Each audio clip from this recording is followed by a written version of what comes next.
अस्सलाम वालेकुम। आप देख रहे हैं मेरा चैनल ग्लोबल वीज़ा मेंटोर।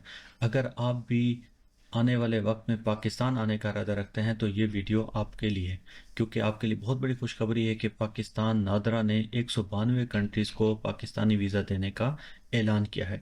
ये वीज़ा कैसे मिलेगा, इसके लिए कौन कौन से डॉक्यूमेंट्स रिक्वायर्ड हैं और वो कौन सी गलतियां जिनसे बचते हुए आपने ये वीज़ा अप्लाई करना है। तो सबसे पहले मैं आपको अपने चैनल के बारे में बताते जाऊँ। मेरा चैनल है ग्लोबल वीज़ा मेंटोर। जैसे नाम से ज़ाहिर है कि ये दुनिया भर के वीज़ाज़ कैसे प्रोसेस होते हैं, इस चैनल पर आपको इंशाल्लाह वीडियो मिलेंगी और बड़ी शॉर्ट और टू द पॉइंट आपको वीडियोस मिलेंगी। बजाय इधर उधर घुमाने के मैं टू द पॉइंट आपको स्क्रीन पर लेकर चलता हूं। तो सबसे पहले आपने पाकिस्तान ई वीज़ा की वेबसाइट खोल लेनी है। इसका लिंक आपको डिस्क्रिप्शन और कमेंट में मिल जाएगा। आपने अपने ईमेल और पासवर्ड से इसको लॉगिन करना है। गूगल अथेंटिकेटर के ज़रिए इसका कोड आता है, वो आपके ईमेल के ज़रिए आता है, तो आपने उससे इसको लॉगिन कर लेना है। जैसे आप इसको लॉगिन करेंगे तो आपके सामने होम पेज बल्कि टर्म्स एंड कंडीशन का पेज आएगा। आपने इसको एक्सेप्ट एंड कंटिन्यू करना है। जैसे आप एक्सेप्ट एंड कंटिन्यू को क्लिक करेंगे तो आपके सामने न्यू एप्लीकेशन को आप क्लिक कर सकते हैं। लेकिन सबसे पहले आपके ये होम पेज पे देखें कि जो आपके अकाउंट से एप्लीकेशंस अब तक प्रोसेस हो चुकी हैं, ग्रांट हो चुकी हैं, वो सारी यहाँ पर आपको नज़र आ रही हैं। जैसे आपको नज़र आ रहा होगा ग्रीन टैब में कि 46 वीज़ा अल्हम्दुलिल्लाह इस अकाउंट से ग्रांट हो चुके हैं। तो अगर आप हमसे रब्ता करना चाहें तो हमारा नंबर पर आप रब्ता कर सकते हैं। तो आपने सबसे पहले क्या करना है कि आप कॉन्टैक्ट अस में जाके आप ये देखें कि आप जो वीज़ा अप्लाई करना चाहते हैं उसकी फ़ीस क्या है। ये फ़ीस आप खुद कैलकुलेट कर सकते हैं। यहाँ पर आपको मुख्तलिफ टैब्स नज़र आएंगे कि वीज़ा की कैटेगरीज, पाकिस्तान कौन कौन से वीज़ाज़ दे रहा है, किन किन कंट्रीज़ को दे रहा है, एग्जिट परमिट कैसे अप्लाई होता है।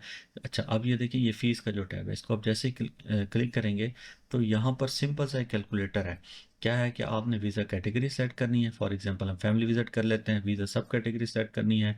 ठीक है, आप सिंगल एंट्री या मल्टीपल एंट्री चाहते हैं और फिर आप अपनी नेशनैलिटी यहाँ पर लिखेंगे। ठीक है, तो मैंने कहा था ना 192 कंट्री, तो ये सारी लिस्ट यहाँ मौजूद है और आप अपनी फ़ीस कैलकुलेट कर सकते हैं। अगर सिंगल एंट्री करेंगे तो फ़ीस कम आएगी, अगर मल्टीपल एंट्री करेंगे तो फ़ीस ज़्यादा आएगी। ठीक है, तो ये फ़ीस आप इस तरह यहाँ से कैलकुलेट कर सकते हैं। आपको किसी ट्रैवल एजेंट को पैसे देने की ज़रूरत नहीं है।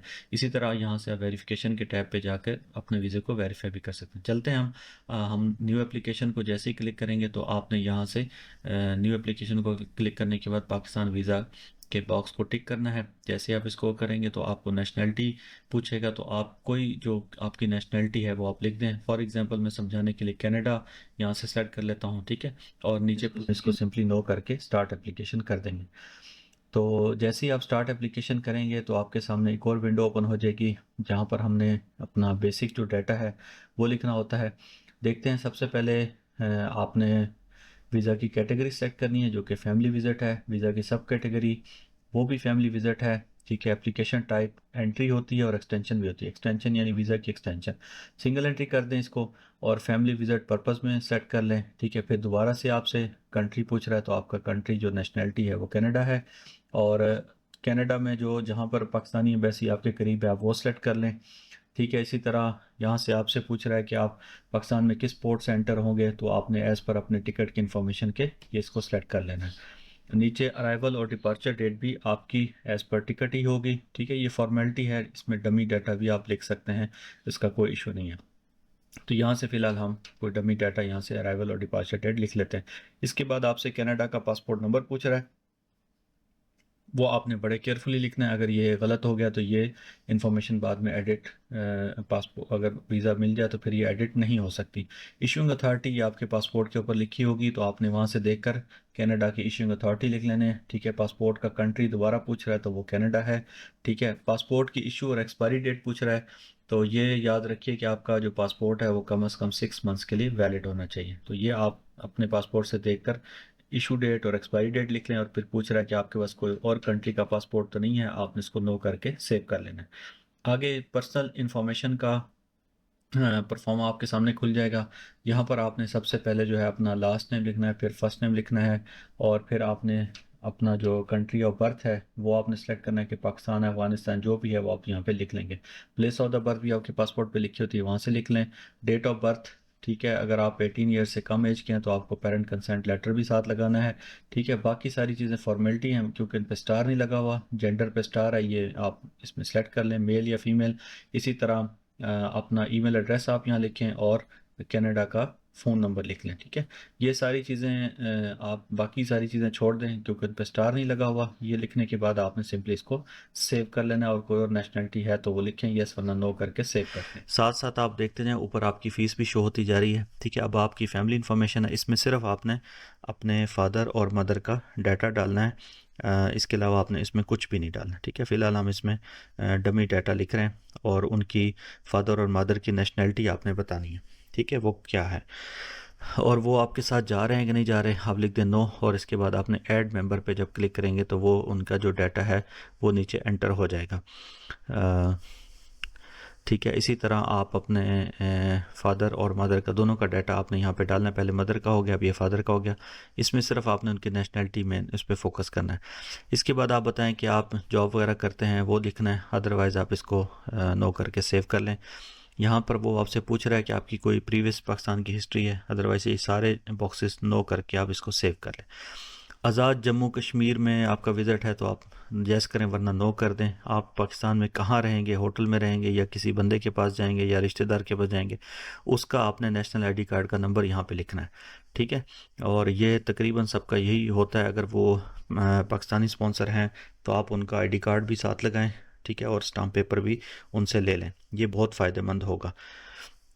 ये ई स्टाम्प पेपर आजकल आ गए, आपने वो अटैच करना है। ये सारी चीज़ें आपने उस अपने स्पॉन्सर की लिखने के बाद आपका ये जो ट्रिप है ये स्पॉन्सर्ड है तो आप इसको फ़िलहाल नो कर दें, क्योंकि स्पॉन्सर से मुराद यहाँ पे वो फाइनेंशियल टर्म्स में ले रहा है, तो हम इसको फ़िलहाल नो करके और सेव कर देंगे। आप इसको अगर यस करेंगे तो फिर आपको फिर उनकी सारी डिटेल यहाँ पे लिखनी पड़ेगी। इसी तरह ये सारी चीज़ें आपने लिख दी हैं। अब आपका डॉक्यूमेंट्स का सेक्शन आ गया। यहाँ पे मेनली देखें ये 3 डॉक्यूमेंट्स आपसे मांग रहा है। आपसे आईडी कार्ड मांग रहा है, पासपोर्ट मांग रहा है और फ़ोटोग्राफ मांग रहा है। तो ये 3 चीज़ें आपने क्लाइंट की यहाँ से चूज़ करनी है, फिर आपने अपलोड कर देनी है। ये पिक्चर बिल्कुल क्लियर होनी चाहिए, अगर आंखें वगैरह बंद होंगी तो ये अपलोड नहीं करेगा, ठीक है। इसी तरह आप यहाँ से उनका पासपोर्ट सेलेक्ट करें और इसको अपलोड कर दें। इसी तरह जो आपके स्पॉन्सर हैं जो आपको पाकिस्तान में स्पॉन्सर कर रहे हैं, तो आपने उनसे एक ई स्टाम्प पेपर लिखवा लेना है और वो यहाँ पे आपने अटैच कर देना है। क्लाइंट का आईडी कार्ड भी लगेगा, क्लाइंट का पासपोर्ट भी लगेगा, उसकी पिक्चर भी लगेगी, ठीक है। ये सारी चीज़ें आपने यहाँ से अपलोड कर देनी है। ये मैंने इटली का डमी जो है ना रेजिडेंस कार्ड भी लगा दिया, पाकिस्तानी स्पॉन्सर का आईडी कार्ड भी लगा दिया है, ठीक है। ये सारी चीज़ें लगाने के बाद ये देखें ये स्टाम्प पेपर भी लगा दिया, एक डमी स्टाम्प पेपर लगा दिया। ये सारी चीज़ें आपने सेव कर लेनी है। उसके बाद ये रिव्यू का पेज आपके सामने आ गया। इसको आपने अच्छी तरह इस डाटा को रिव्यू कर लेना है। अगर आप इसमें कुछ चीज़ ऐड करना चाहते हैं या माइनस करना चाहते हैं तो वो आप कर सकते हैं एडिट में जाकर। खैर उसके बाद आप ये आप इसको सेव करें और प्रोसीड टू द पेमेंट कर दें। $35 आपने ये फ़ीस पे करनी है, ठीक है। जैसे ही आप प्रोसीड टू द पेमेंट करेंगे तो ये टर्म्स एंड कंडीशन का पेज आएगा। आपने यहाँ पे भी चेक बॉक्स को टिक करना है और अपने कार्ड से जो है आपने पेमेंट कर देनी है, ठीक है। जैसे ही आप ये पेमेंट करेंगे तो आपके ईमेल एड्रेस पे ये वेरिफिकेशन आ जाएगी जहाँ पे आपका नाम लिखा होगा और आपको एप्लीकेशन ट्रैकिंग आईडी वहाँ पे नज़र आ रहा होगा। तो ये आपके पास प्रूफ है कि आपकी एप्लीकेशन जो है ना वो जमा हो चुकी है। तो ये आपने अपने पास संभाल के रखनी है और आप इससे अपनी एप्लीकेशन को ट्रैक भी कर सकते हैं। और यहाँ पर मैं आपको बताता चलूँ कि ये जो आप वेबसाइट पे देख रहे हैं ना एग्जिस्टिंग एप्लीकेशन, तो यहाँ पर आपको इन प्रोसेस और रिजेक्टेड और ग्रांटेड ये सारी डिटेल आपके अकाउंट की आ रही होगी। तो यहाँ से आप उसको बाद में ट्रैक भी कर सकते हैं। और मैं ये आपको दिखाता चलूँ कि ये वीज़ा ग्रांट नोटिस है जो आफ्टर 2 वीक्स के बाद अगर आप एम्बेसी भी विज़िट कर लें तो ये आपको वीज़ा इंशाल्लाह ग्रांट हो जाएगा। यहाँ पे सारी डिटेल लिखी हुई है कि आपने कौन सा वीज़ा अप्लाई किया, कितने दिन के लिए वैलिड है, ये सारी चीज़ें आपको इसमें नज़र आ जाएंगी। ऐसे ही इन्फॉर्मेटिव वीडियोज़ के लिए हमारे चैनल को सब्सक्राइब करें और आपकी कोई क्यूरी हो तो आप हमें मैसेज कर दें। जज़ाकल्लाहु खैरा।